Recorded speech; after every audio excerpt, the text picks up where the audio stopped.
তো হ্যালো বন্ধুরা, তোমরা কেমন আছো? আশা করি সবাই ভালোই আছো।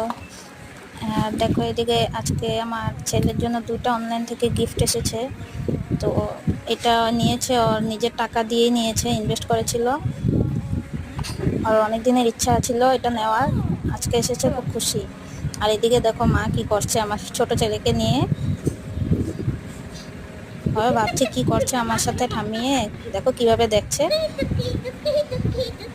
আরেকটা গিফট এসেছে আমার ছেলের স্কুল ব্যাগ, যেটা আগের স্কুল ব্যাগটা একটু ছিঁড়ে গিয়েছিল, তো এটা অর্ডার করেছিলাম। এসেছে, সুন্দরই এসেছে, খারাপ না। ওর বার্থডেও সামনে, তো ভাবলাম স্কুল ব্যাগটা অর্ডার করে দিই, একটা ছোট্ট গিফট। দেখো সুন্দরই এসেছে। আর যারা যারা আমার ভিডিও দেখছো তারা প্লিজ লাইক কমেন্ট শেয়ার করে দিও।